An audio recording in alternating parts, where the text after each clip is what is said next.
कान्हा की भक्ति और दिल में रहे प्यार, मुबारक हो गोवर्धन पूजा का त्योहार। आप सभी को गोवर्धन पूजा की हार्दिक शुभकामनाएं। गोवर्धन पूजा का त्योहार हर साल कार्तिक मास के शुक्ल पक्ष की प्रतिपदा तिथि को और दिवाली के ठीक अगले दिन मनाया जाता है।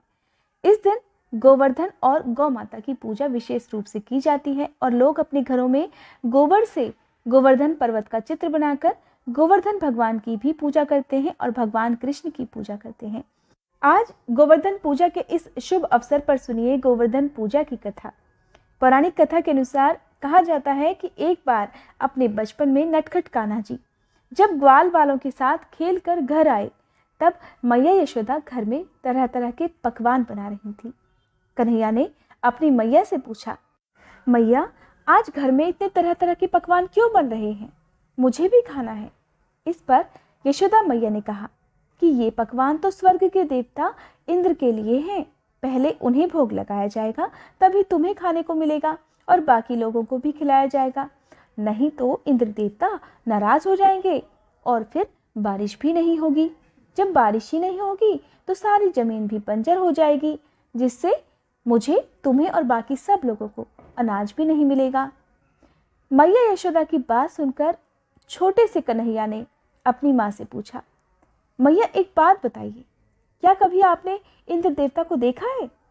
इस पर मैया कहने लगी, नहीं कान्हा, मैंने तो नहीं देखा, लेकिन हाँ, उनकी वजह से ही ब्रज में हरियाली है और वही वर्षा करते हैं। इसीलिए तो आज सभी ब्रजवासी अपने अपने घरों में पकवान बना रहे हैं। मैया की बात सुनकर कान्हा ने कहा, माँ, इस बार आप मेरे भगवान की पूजा करना, जो कि आपको दिखाई भी देगा और आपसे पकवान भी मांगकर खाएगा। अब कन्हैया ने अपनी ये बात जाकर नंद बाबा और ब्रज के सभी लोगों के सामने रखी। कन्हैया की बात सुनकर सभी ब्रजवासी और नंद बाबा कहने लगे कि हम तो कई वर्षों से देवराज इंद्र की ही पूजा करते आ रहे हैं और इस बार हम कृष्ण के देवता की पूजा करेंगे। इस बार हम सब वही करेंगे जो कि कान्हा कहते हैं, जिससे खुश होकर और अधिक वर्षा हो। अब कान्हा सभी ब्रजवासियों को लेकर गिरिराज पर्वत यानी कि गोवर्धन पर्वत के सामने खड़े हो गए और वहां पहुंचकर सभी ने कान्हा से उनके देवता के बारे में पूछा। तभी कान्हा ने जोर से आवाज लगाई और कहा, हे गोवर्धन नाथ, सभी ब्रजवासी आपको भोग लगाने के लिए पकवान और तरह तरह के व्यंजन लाए हैं। तभी गोवर्धन पर्वत में से श्री गोवर्धन नाथ जी ने देवता के रूप में सभी को दर्शन दिए और सभी से पकवान मांगकर खाया। अपने हाथों से गोवर्धन महाराज को भोग लगाकर सभी ब्रजवासी तो धन्य हो गए, वे सब प्रसन्न थे। लेकिन जब ये बात इंद्र देवता को पता चली तो वो बहुत नाराज हो गए। देवराज इंद्र ने कहा, एक छोटे से बालक के कहने पर सभी ब्रजवासियों ने आज मेरी पूजा नहीं की और एक पर्वत की पूजा की है। और इस प्रकार क्रोध में आकर देवराज इंद्र ने ब्रज में मूसलाधार बारिश शुरू कर दी। चारों तरफ जल ही जल था, जिससे डरकर ब्रजवासी कान्हा के पास पहुंच गए और कहने लगे, कान्हा, अब तो तुम ही हमारी रक्षा करो, क्योंकि तुम्हारे कहने पर ही हमने इंद्र देवता की पूजा नहीं की थी। तब कान्हा ने सभी को गोवर्धन पर्वत पर चलने के लिए कहा। अब सभी ब्रजवासी और यहाँ तक कि गाय और उनके बछड़े भी सब गोवर्धन पर्वत पर जाकर इकट्ठा हो गए। चारों तरफ केवल जल ही जल दिखाई दे रहा था।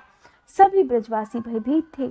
इस प्रकार भयभीत ब्रजवासियों को देखकर कान्हा ने गोवर्धन पर्वत को देखते ही देखते अपनी तर्जनी उंगली पर उठा लिया, जिससे संपूर्ण ब्रजवासियों को इंद्रदेव के प्रकोप से बचा लिया। उधर नाराज हुए इंद्रदेव ने ब्रज में लगातार 7 दिन और 7 रात मूसलाधार बारिश की और जब स्वयं इंद्र के पास जल समाप्त हो गया, तब उन्होंने सोचा अब तक तो ब्रज खत्म हो गया होगा और पूरी ब्रजनगरी जल में डूब गई होगी। ये सब देखने के लिए जब इंद्रदेव ब्रजभूमि पर आए तो देखा ब्रज में तो कहीं से कहीं तक प्रलय का कोई निशान ही नजर नहीं आया और यहाँ तक कि ब्रज में तो धूल मिट्टी उड़ रही है। ये सब देखकर इंद्रदेव बड़े हैरान रह गए। थोड़ी ही देर में उन्होंने देखा कि कृष्ण ने विशालकाय गिरिराज पर्वत को अपनी उंगली पर धारण किए हुए था। इस दृश्य को देखकर इंद्रदेव कृष्ण के पैरों में गिर गए। अब उन्हें मनाने के लिए कृष्ण को ऐरावत हाथी और अन्य कई वस्तुएं भेंट की, लेकिन कान्हा जी तो नहीं माने। अब इंद्रदेव ने नारद जी की सलाह पर सुरभि गाय उन्हें भेंट की और क्षमा मांगी। तब कहीं जाकर कान्हा ने अपनी उंगली पर धारण किए हुए गिरिराज पर्वत को वापस धरती पर स्थापित किया था। इस प्रकार कान्हा के अपनी तर्जनी उंगली पर गोवर्धन पर्वत धारण करने से सभी ब्रजवासियों के साथ साथ सभी पशु पक्षियों की भी रक्षा हो पाई थी। और यही कारण है कि गोवर्धन पूजा में गिरिराज के साथ साथ कृष्ण भगवान की भी पूजा का विधान है। गोवर्धन पूजा के दिन ही अन्नकूट भी बनाया जाता है। अन्नकूट की सब्जी का एक विशेष महत्व आज के दिन होता है।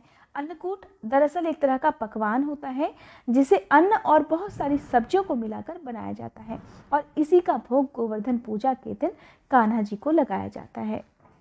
साथ ही गोवर्धन के दिन गोबर से देवता बनाए जाते हैं और इसके अलावा लोग आज के दिन अपने घर में जो भी पशु हैं, चाहे वो गाय हो बैल हो, उन्हें सजाते हैं, उनकी पूजा करते हैं। विधि विधान से पूजा करने के साथ ही कथा भी सुनी जाती है और सबसे आखिर में अन्नकूट का प्रसाद बांटा जाता है। ऐसी मान्यता है कि गोवर्धन पूजा के दिन गौ माता की विशेष पूजा की जानी चाहिए। गौ माता के सींग पर घी लगाकर और उनकी आरती उतारकर उन्हें गुड़ खिलाने से कहा जाता है कि भगवान कृष्ण के साथ साथ देवी लक्ष्मी भी प्रसन्न होती हैं। गोवर्धन पूजा के लिए या तो घर के बीचों बीच आंगन में आपको भगवान कृष्ण की, सभी गोपवासियों की और गोबर से गाय की और गोवर्धन पर्वत की जो आकृति बनाई जाती है आप अपने आंगन में बना सकते हैं या घर के मुख्य द्वार पर बना सकते हैं। एक दिन पहले अगर आप बनाएंगे तो गोवर्धन पूजा तक ये गोबर से जो आकृति आपने बनाई है वो सूख जाएगी, ताकि आपको पूजा करने में कोई भी दिक्कत नहीं आएगी। बहुत से लोग एक दिन पहले बनाते हैं और बहुत से लोग उसी दिन सुबह बनाते हैं, तो आपको जैसी भी सुविधा हो आप उसके अनुसार काम कर सकते हैं। अगर आपके पास कान्हा जी की मूर्ति है तो आप मूर्ति की पूजा करें, तस्वीर है तो आप तस्वीर की पूजा करें और साथ ही आज के दिन गोवर्धन पर्वत की परिक्रमा भी की जाती है।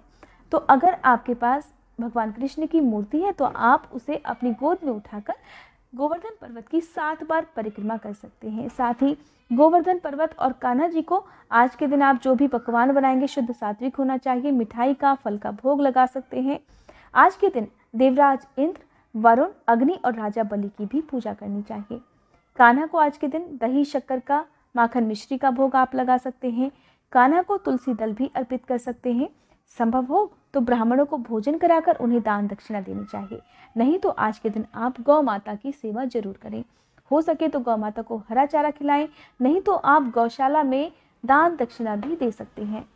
अगर आप जानना चाहते हैं कि गोवर्धन पूजा के दिन किस तरह से आकृति बनाई जाती है, किस तरह से पूजा करनी चाहिए, किन किन बातों का ध्यान आज के दिन आपको रखना चाहिए, तो मेरे चैनल पर आने वाली वीडियोस का नोटिफिकेशन पाने के लिए और इन सभी वीडियोस को देखने के लिए आप मेरे चैनल को सब्सक्राइब करके बेल आइकन प्रेस कर सकते हैं। आज की ये वीडियो अगर अच्छी लगी हो तो वीडियो को लाइक करने के साथ ही कमेंट बॉक्स में कृष्ण भगवान की जय लिखना मत भूलिएगा।